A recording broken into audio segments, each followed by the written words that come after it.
Pemirsa, KPK berencana akan melayangkan surat panggilan kedua terhadap Gubernur Papua Lukas NMB sebagai tersangka dalam kasus dugaan korupsi suap dan gratifikasi proyek yang bersumber dari APBD Provinsi Papua. Meskipun belum menyebutkan secara pasti kapan surat panggilan kedua akan dilayangkan, KPK berharap Lukas NMB dapat bersifat kooperatif. Menanggapi permohonan Lukas NMB untuk dapat berobat di Singapura, KPK meminta Lukas NMB untuk bisa terlebih dahulu memenuhi panggilan penyidik. KPK bekerja sama dengan PB Ikatan Dokter Indonesia juga telah menyiapkan tim dokter independen jika diperlukan. Mengenai kesehatannya tentu kami pertimbangkan setelah kemudian tersangka hadir di Jakarta dan kemudian dilakukan pemeriksaan oleh tim medis independen tentunya, yang mana KPK telah lama juga bekerja sama dengan pengurus besar Ikatan Dokter Indonesia untuk melakukan asesmen terhadap saksi maupun tersangka yang dipanggil oleh KPK tetapi tidak hadir karena alasan sakit. Pemirsa, Ketua Komnas HAM mendatangi langsung kediaman Gubernur Papua Lukas NMB di Jayapura. Pertemuan antara Komnas HAM dengan Lukas NMB dan kuasa hukumnya berlangsung tertutup.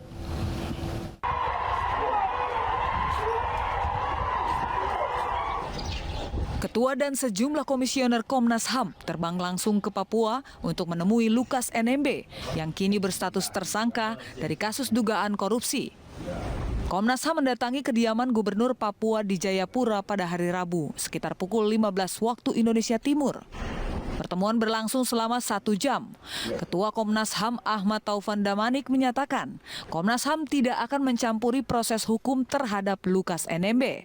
Namun pihaknya ingin memastikan hak-hak Gubernur Papua tersebut terpenuhi.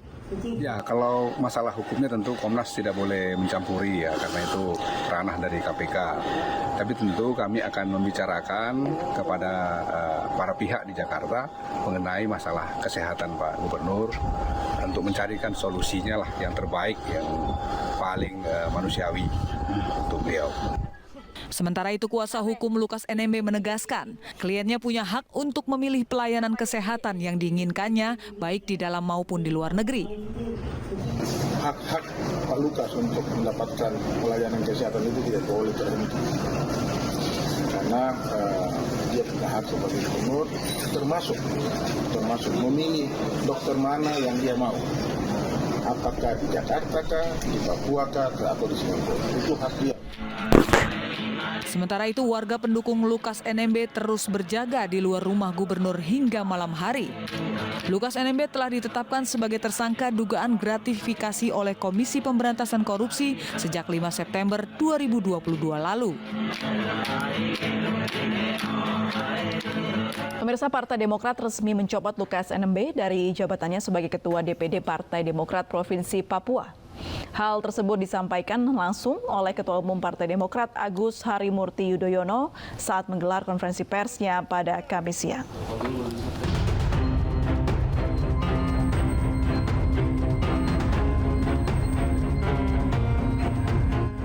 Dalam rapat pengurus terbatas Partai Demokrat, Ketua Umum Agus Harimurti Yudhoyono atau AHY memutuskan untuk memberhentikan sementara Lukas NMB dari jabatannya sebagai Ketua DPD Partai Demokrat Provinsi Papua. AHY menyebut pihaknya menunjuk Willem Wandik sebagai pelaksana tugas Ketua DPD Partai Demokrat Provinsi Papua menyusul proses hukum Lukas NMB dalam kasus dugaan gratifikasi yang ditangani Komisi Pemberantasan Korupsi. Menurutnya, pencopotan NMB sesuai ADART Partai Demokrat yang diklaim telah adanya komunikasi dengan NMB mengenai pencopotannya. Selama proses itu berjalan, mengingat Pak Lukas berhalangan untuk melaksanakan tugasnya atau non-aktif, maka kami menunjuk Saudara Willem Wandik sebagai pelaksana tugas Ketua DPD Partai Demokrat Provinsi Papua. Kami hanya bermohon agar hukum ditegakkan secara adil. Jangan ada politisasi dalam prosesnya. Juga mari kita hindari trial by the press. Sebelumnya, KPK menetapkan Lukas NMB sebagai tersangka atas kasus dugaan gratifikasi 1 miliar rupiah pada APBD Pemprov Papua. KPK juga menyoroti dugaan transaksi mencurigakan senilai ratusan miliar rupiah yang ditemukan PPATK. Diduga uang tersebut mengalir ke kasino judi di Singapura. KPK pun berjanji akan menghentikan penyidikan kasus ini jika NMB bisa membuktikan sumber uang tersebut. Johanis Tanak terpilih jadi Wakil Ketua KPK menggantikan Lili Pintauli Siregar. Pemilihan melalui voting setelah menjalani uji kepatutan dan kelayakan. Komisi 3 DPR menggelar uji kelayakan dan kepatutan atau fit and proper test terhadap 2 calon pimpinan Komisi Pemberantasan Korupsi, Johanis Tanak dan Inyo Manuara. Setelah melalui mekanisme voting yang dihadiri oleh 53 anggota, Johanis Tanak unggul dengan perolehan 38 suara, sedangkan Inyo Manuara 14 suara dan 1 suara dinyatakan tidak sah. Dalam pemaparan visi dan misinya, Johanis Tanak menekankan restoratif justice, uang korupsi dikembalikan 2 hingga 3 kali lipat. Dihadiri oleh 53 anggota, Johanis Tanak unggul dengan perolehan 38 suara, sedangkan Inyoman Wara 14 suara dan ada 1 yang dinyatakan tidak sah.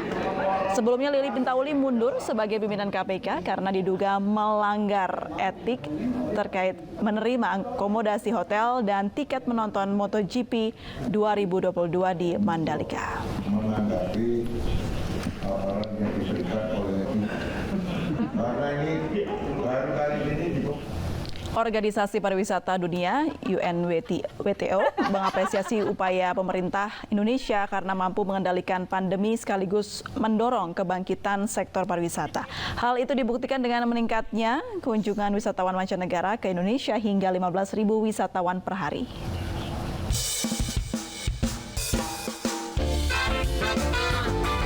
Pertemuan Menteri Pariwisata dan Ekonomi Kreatif Menparekraf Sandiaga Uno dengan Sekretaris Jenderal UNWTO Zurab Pololikashvili bersamaan dengan pertemuan tingkat Menteri Pariwisata atau Tourism Ministerial Meeting negara anggota G20 di kawasan Nusa Dua, Badung, Bali. Pada pertemuan tersebut, Sekretaris Jenderal UNWTO Zurab Pololikashvili memuji penanganan pandemi di Indonesia yang berimbas terhadap kebangkitan sektor pariwisata. Saat ini jumlah kunjungan wisatawan mancanegara ke Indonesia stabil di angka 10.000 hingga 15.000 wisatawan per hari dengan lama kunjungan rata-rata 4 hari dengan kualitas belanja hingga $1.200 Amerika. Kita mendapatkan penghargaan dari UNWTO karena kita dianggap berhasil menangani pandemi dan juga kebangkitan pariwisata yang per hari ini kita sudah di atas target dari kebangkitan yang dicanangkan, di mana kita berharap 1,8 sampai 3,6 juta wisatawan mancanegara datang. Kita sudah ada dalam zona bisa melewati angka tersebut. Indonesia juga dinilai sukses meningkatkan daya saing pariwisata di level dunia. Berdasarkan laporan Travel Tourism and Development Index atau TTDI yang dikeluarkan World Economic Forum, posisi Indonesia naik 12 peringkat ke posisi 32 dunia dan berhasil mengungguli negara-negara di Asia Tenggara seperti Malaysia, Thailand, dan Vietnam. Peningkatan kuantitas dan kualitas wisatawan mancanegara yang berkunjung ke Indonesia juga berdampak terhadap keberhasilan sektor pariwisata dan ekonomi kreatif sebagai penyumbang devisa nomor 2 untuk negara.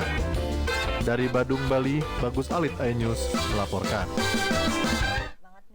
Pemirsa, sebuah rumah di Ciseng, Kabupaten Bogor digerebek polisi lantaran jadi tempat praktek perdagangan bayi. Pelaku jual bayi 15 juta rupiah. Sesaat lagi di iNews Prime.